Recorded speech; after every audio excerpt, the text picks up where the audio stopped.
Part 2. And just like that, I ended up sitting in the back of a police cruiser all the way to the station. The second I walked in, I heard that nightmare-inducing male voice. Officer! You have to help me! That car is how I feed my family. She stole my car. How is my family supposed to survive now? He was practically sobbing. I decided I was done holding back. I took my purse and smashed it as hard as I could right into him. You pissed. Is your family the only family that matters? What about everyone else's families? You are a disgusting toad trying to act slick. Ugly as sin and playing dirty. You bunch of animals. Even made a group chat to share prey. Pray, young girls. Why don't you send your mother into that chat? You felt up my thigh? I'll snap your tiny mushroom right off. The driver glared at me, his face turning ugly. You little brat. Why do you have such a foul mouth? You've got a sharp tongue, don't you? I let out a cold laugh. When your mother gave birth to you, I guess she didn't realize your tiny mushroom grew inside your skull instead of a brain. Guess the ultrasound missed that one. Otherwise, a piece of trash like you would never have seen the light of day. The officer standing next to us burst out laughing. When I looked at him, he quickly put on a serious face again. So, you're both accusing each other of committing a crime. That right? I nodded. Exactly, officer. I called a car on the app. But the second I got in, I realized, in a group chat on his phone, they were posting comments about wanting to assault me. Then this bastard started feeling up my thigh and tried to assault me. The driver quickly interrupted me. Officer, she is a carjacker. Now that you caught her, she's trying to frame me. I'm a licensed driver on a legitimate app. How could I possibly do something like that? The driver instantly slouched his shoulders, looking pathetic. Little girl, I'm old enough to be your father. You can't just frame me like this. I won't press charges for the carjacking, okay? Just tell the truth. Don't frame me, he cried like he was the biggest victim in the world. He added, you women can just use words like that to ruin us, and I have no way to prove my innocence. But I'm a father. If word of this gets out, how is my daughter supposed to show her face? I'm begging you on my knees. And with that, he actually dropped to his knees, putting on an act of ultimate suffering. I was so mad I almost laughed. He had zero shame. You think I'd use my own reputation to frame you? Do you think your mutated inbred face is worth it, or is your murderous salvage title car worth it? Officer, that car has killed someone. The rage I had been holding in all night finally found a release. I told the police. They could just check the dash cam. Everything that happened from the moment I got in the car last night would definitely be recorded crystal clear, including the driver admitting it was a salvage car. A few minutes later, the officer walked back, holding the dash cam. He asked the driver why the dash cam was broken. To my shock, the driver pointed straight at me. How are you this manipulative? You intentionally broke my dash cam just so I wouldn't be able to defend myself. Officer, she drove the car back. She definitely did it on purpose. The officer looked at me sternly. Did you record any evidence yourself? I quickly pulled out my phone. I have the live stream. But I scrolled and scrolled, and I couldn't find the replay anywhere. The officer asked if I had enabled the setting. That's when it finally hit me. Crap. I forgot. I had intended to record the whole thing as a complete video, but I completely forgot in the panic. Now I had absolutely zero evidence. The officer said they could only contact the platform to see if the replay could be recovered from their end. But because I currently had no evidence to prove his attempted assault, and he technically caught me with the car, I had to be detained while we waited for the evidence. I looked at that ugly face, flashing me a smug, triumphant grin. I was furious. Just as he was looking all smug, getting ready to walk out, a female officer walked over, holding her phone. Look at this. Someone screen recorded the stream and posted it online. It's already trending. This person's screen recording caught everything perfectly. It started from the exact moment I went live, all the way to when I ended the broadcast. The video captured this scum's repulsive behavior. Us crystal clear. Even later, I was terrified and wanted to escape quickly. I asked the viewers to bear witness that I wasn't stealing the car, and that was recorded perfectly too. The truth was out. The officer asked, what is that group chat about? Driver tried to play it cool. It's just a joke. Like Happy Family. Just a random name we made up. Then he looked at me with a sickeningly sweet smile. Little girl, I was just playing a joke on you. Look at you, taking it so seriously. I just wanted to scare you a little. It's not safe for a little girl to be out that late. I stared at him coldly. Would you play this kind of joke on your mother or your daughter? Or would you let your friends play this kind of joke on your daughter? The man's face instantly dropped. Watch your mouth, I told him. If it's a joke your daughter can't handle, it's not a joke. Right now, you are making a joke out of the law. I asked the police how many years he would get. The officer sighed helplessly. It doesn't even qualify as attempted assault. Aside from the vile language and touching your thigh, he didn't take it any further, so we can't charge him with that.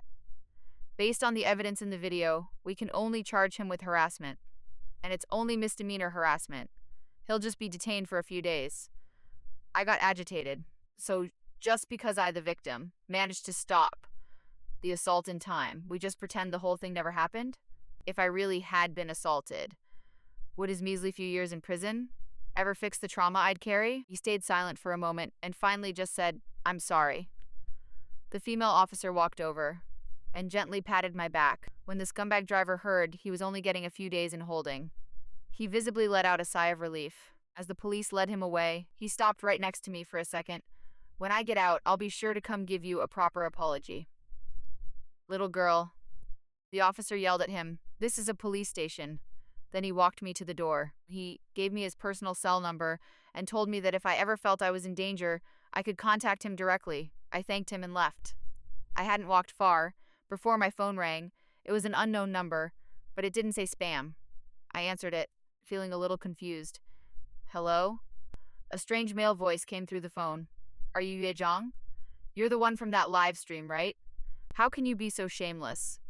You actually posted about something like this. Thank God I don't live in your city.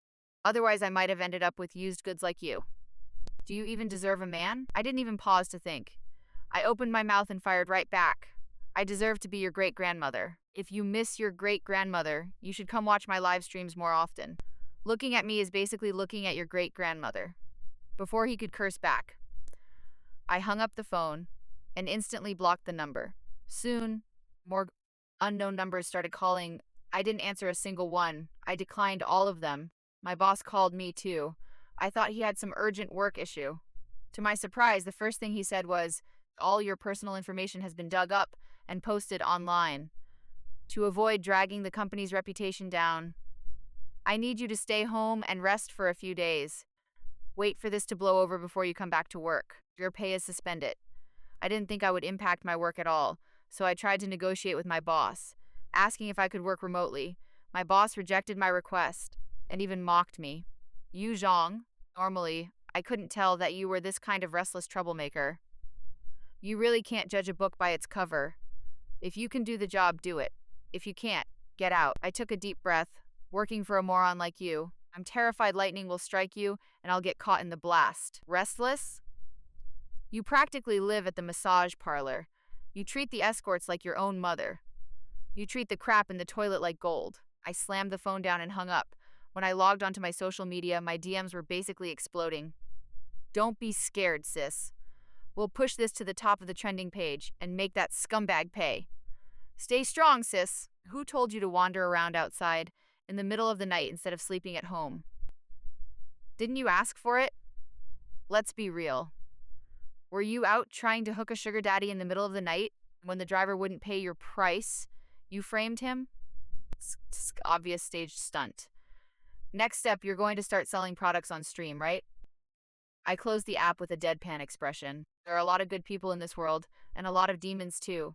Soon, my chat app started dinging constantly. It was a flood of friend requests. I ignored them. I scrolled through my feed. Oh, I see. No wonder so many people were adding me. It was my elementary school classmate. He was publicly selling my photos and personal information on his feed.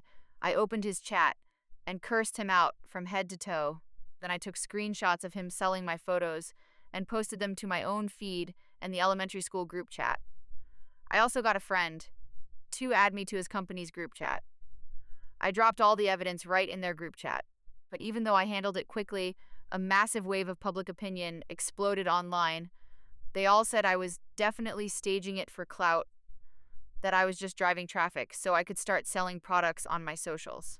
People who originally supported me still supported me, But the neutral people, combined with the ones who didn't believe me, started viciously attacking me, including my family. The situation was spiraling out of control. My best friend came to my house to see me. She hugged me, heartbroken for me, and told me to come stay at her place for a while, just to hide until the storm passed. I didn't agree with that plan. I wasn't the one who did anything wrong. Why should I hide? Why should I be the one getting cursed at? I told her I was going to go live. From beginning to end, I was going to explain the entire situation crystal clear. My best friend begged me not to do it. Those people won't listen to your explanation. They only hear what they want to hear. Just let it fade away. Just wait. Soon. No one will even remember this happened, I told her. I have to go live. My explanation isn't just to clear my own name. It's to tell the people who are still standing up for me that they weren't wrong to support me.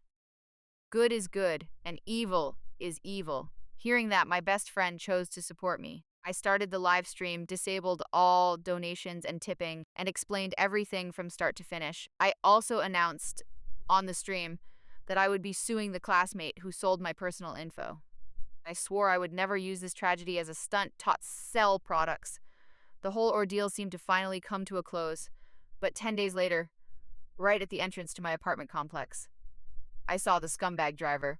He was kneeling on the ground, crying so hard he could barely breathe. Next to him was a young girl, holding a phone and recording him. The second he saw me come out, he practically crawled over on his knees. Little girl, why are you doing this to me? Didn't you ask me to play along for your video? I even told you it wasn't a good idea. But you said once you got your follower count up, we just had to wait a little while, and everyone would forget about it. Then you said you could make a fortune. I played along with your little act, and you didn't just frame me to the cops. You framed me to the whole internet. How am I supposed to survive? I have an elderly mother and a young kid. My daughter is still in school. I need money for everything. Now the app banned me from taking rides. You are too vicious.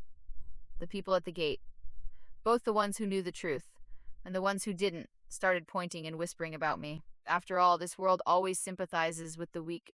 Whoever cries the hardest is automatically the victim. I saw the hidden arrogance in his eyes. Oh, so he wanted to play this game? Fine. Then I was going to lose my absolute mind. Let out a wail and started sobbing hysterically. Are you trying to drive me to suicide? The evidence I posted, you all ignored. The police verdict, you all ignored. But he cries and suddenly you all see it. Tell me, what do I have to do to prove I'm innocent? Do I have to die for you to understand that I am the actual victim here? Do I have to literally cut my own head off? Do we need a miracle from heaven for you to realize you framed an innocent person? You won't go cyberbully the actual predator. You just cyberbully the victim every single day. What do you want from me? Fine, I'll go die right now. Are you happy now? The second the words left my mouth, I sprinted straight toward the busy street.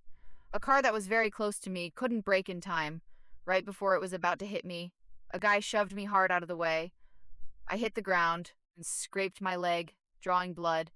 I just sat there, tilted my head back, and wailed loudly. The people around us started feeling guilty. They all crowded around to comfort me and tell me to stop crying. And that car, because it violently swerved, went plowing straight toward the scumbag. The scumbag stared in horror at the car barreling right at him. But because he had been kneeling for so long, his legs weren't responding. His right leg was crushed directly under the tire. A blood-curdling scream rang out. His leg was instantly a mangled, bloody mess. I rubbed my eyes with my hands and secretly laughed inside. Serves you right for kneeling. The young girl holding the phone for the live stream immediately rushed over. The guy who shoved me out of the way yelled at the girl with the phone. Hey, are you just here to film that guy? When he cries, you film him. This girl is bleeding too. Why aren't you filming her? What, are you related to that guy? The young girl looked embarrassed. She didn't say a word. She had no choice but to point her phone at me. So I cried even harder, putting my back into it. I was bawling on my side, and he was screaming in agony on his. The driver of that car heard the screaming and quickly threw the car into reverse. He screamed again. The driver had just hit him a second time. The driver scrambled out of the car, looked at the scumbag, and said in shock, Baldy? What are you doing here? Baldy was in excruciating pain, his face chalk white. Do you even know how to fucking drive? The driver scratched his head. I was sending a voice memo to the group chat. I was wondering why you weren't responding. Turns out you were under my car. The bystanders helped call an ambulance. It was total chaos, but I heard an older woman nearby whisper, "Oh my God." Instant karma, and me, I was helped back home by the neighbors. Before they left, they kept telling me never to do anything stupid like that again. See? As long as I abandon my morals, nobody can use morals to kidnap me. If you think this is the end of the driver's punishment, the victims he silenced are about to speak up. Part 3 is where the reckoning happens.